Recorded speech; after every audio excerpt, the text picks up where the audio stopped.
Chaque jour, Charles et Carole vous présentent la leçon de l'école du sabbat.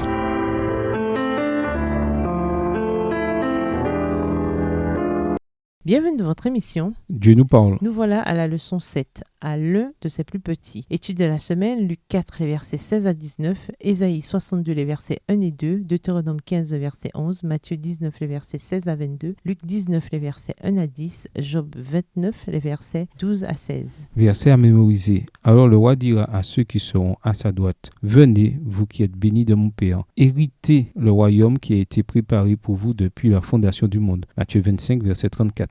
La Bible parle souvent des étrangers, appelés parfois immigrés, des orphelins et des veuves. C'est peut-être de ce groupe dont Jésus parle quand il dit « l'un de ses plus petits, l'un de mes frères » Matthieu 25, le verset 40. Qui sont-ils aujourd'hui? À l'époque de la Bible, les étrangers étaient des personnes qui avaient dû quitter leur pays, peut-être à cause de la guerre ou de la famine. L'équivalent à notre époque, ce seraient les millions de réfugiés qui se sont retrouvés sans ressources en raison de circonstances qu'ils n'ont pas choisies. Les orphelins sont les enfants qui ont perdu leur père à la guerre, dans un accident ou à cause de la maladie. Ce groupe inclut également ceux dont le père est en prison ou absent. Quel immense champ pour le service nous est présenté ici. Les veuves sont celles qui ont perdu leur mari pour la même raison que les orphelins. Beaucoup sont à la tête d'une famille monoparentale et apprécieraient l'aide que l'Église peut apporter. Comme nous le verrons cette semaine, puisque nous sommes gestionnaires des affaires de Dieu, aider les pauvres n'est pas qu'une option. C'est suivre l'exemple de Jésus et obéir à ses ordres. Au revoir. Et à demain si Dieu veut.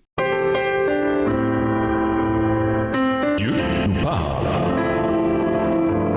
Chaque jour, Charles et Carole vous présentent la leçon de l'école du sabbat.